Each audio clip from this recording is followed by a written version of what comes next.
ഏവർക്കും നോവേഡിൻ്റെ മറ്റൊരു വീഡിയോയിലേക്ക് സ്വാഗതം. ഇന്ന് ഞങ്ങൾ ചർച്ച ചെയ്യുന്നത് കോഴിയാണോ മുട്ടയാണോ ആദ്യമുണ്ടായത്?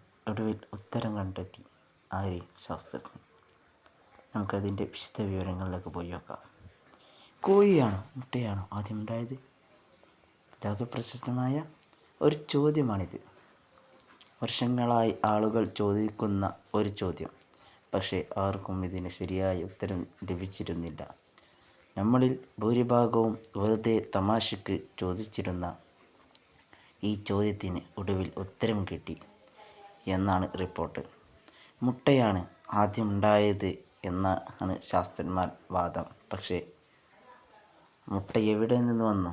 തീർച്ചയായും അത് കോഴി ഉൽപ്പാദിപ്പിച്ചതാവണം. എന്നാൽ കോഴിയാവട്ടെ മുട്ട വിരിഞ്ഞ് വന്നതുമാവണം.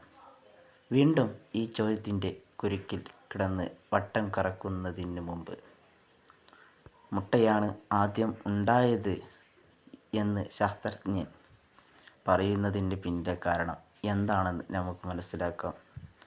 എന്നാൽ കോഴിയാണ് ആദ്യം ഉണ്ടായത് എന്ന് പല ശാസ്ത്രജ്ഞന് മുമ്പ് അവകാശപ്പെട്ടിട്ടുണ്ടെന്ന് മുഖവുരയായി പറയട്ടെ. ഏതുതരം കോഴിയെക്കുറിച്ചാണ് നമ്മൾ സംസാരിക്കുന്നത് എന്നതാണ് ചോദ്യം. കോഴി ഉൽപ്പാദിപ്പിച്ച ഒന്നാണോ മുട്ട? അതോ മുട്ടയ്ക്കുള്ളിൽ ഉള്ളതാണോ കോഴി? ഉദാഹരണത്തിന്, സാങ്കല്പികമായി ഒരു ആന ഒരു സിംഹത്തെ വിരിയിക്കുന്ന മുട്ടയിട്ടാൽ അതിനെ ആരുടെ മുട്ട എന്ന് വിളിക്കും? രണ്ട് ജീവികൾ ചേർന്ന് പ്രത്യുൽപാദനം നടത്തുമ്പോൾ ആ ജീവികളുടെ രണ്ട് തരം DNA-കളും അവരുടെ സന്തതിയിൽ ഉണ്ടാകുമെങ്കിൽ അത് 100% ഒരുപോലെ ആയിരിക്കില്ല. ഇത്തരം മ്യൂട്ടേഷൻ ഒരു പുതിയ സ്പീസീസിൻ്റെ ജനനത്തിന് കാരണമാകുന്നു. ഈ മ്യൂട്ടേഷൻ നടക്കുന്നതിന് മുട്ടയിലെ കോശത്തിലാണ്. ഇതിനർത്ഥം ലക്ഷക്കണക്കിന് വർഷങ്ങൾക്ക് മുമ്പ് പ്രോട്ടോടൈപ്പ് കോഴികൾ എന്ന് വിളിക്കപ്പെടുന്ന ഒരിനം ജീവികൾ മറ്റൊരു പ്രോട്ടോടൈപ്പ് കോഴിയുമായി ഇണചേർന്ന് എന്നാണ്. അതിൽ നിന്ന് ജനിതകമാറ്റം സംഭവിച്ച് മുട്ടയുണ്ടായി.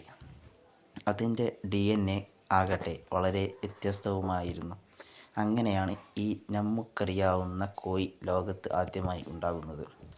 അതായത് കാലങ്ങൾക്ക് മുമ്പ് മ്യൂട്ടേഷനും പാരമ്പര്യ വ്യതിയാനങ്ങളും ഒക്കെ സംഭവിച്ച ഇപ്പോൾ നമ്മൾ കാണുന്ന കോഴി അതിൻ്റെ പൂർവികരായ പ്രോട്ടോടൈപ്പ് കോഴികൾ ഇട്ട മുട്ടകളിൽ നിന്നാണ് ഉണ്ടായത്. എന്നിരുന്നാലും ഈ മ്യൂട്ടേഷൻ ഒരു മുട്ടയിൽ നിന്ന് മാത്രം കണക്കാക്കാൻ കഴിയില്ല. കാരണം ഇത് വർഷങ്ങളോളം നീണ്ടു നിൽക്കുന്ന ഒരു പ്രക്രിയയാണ്. ഈ മ്യൂട്ടേഷനും ഒരുപാട് സമയമെടുത്തിരിക്കണം. ഒടുവിൽ പ്രോട്ടോടൈപ്പ് കോഴികളുടെ മുട്ട ഇന്നത്തെ കോഴിക്ക് ജന്മം നൽകാൻ തുടങ്ങിയ ഒരു കാലം വന്നിരിക്കണം. മുട്ടകളെ പറ്റിയുള്ള പഠനം നടത്തുന്ന സോവോളജി ശാസ്ത്രജ്ഞൻ ഈ വിഷയത്തിൽ കൂടുതൽ ഗവേഷണം നടത്തിക്കൊണ്ടിരിക്കുകയാണ്. അതിനാൽ കുറച്ചും കൂടി സരളമായ ഒരു ഉത്തരം ലഭിക്കുമെന്ന് നമുക്ക് പ്രതീക്ഷിക്കാം. മുട്ടയുടെ പ്രത്യേകത അത് ഏക കോശമാണെന്നുള്ളതാണ്. മുട്ടയുടെ തോട് നിർമ്മിച്ചിരിക്കുന്നത് കാൽസ്യം കാർബണേറ്റ് എന്ന പദാർത്ഥം കൊണ്ടാണ്. അപ്പോൾ നമുക്ക് അടുത്ത വീഡിയോയിൽ വീണ്ടും കാണാം.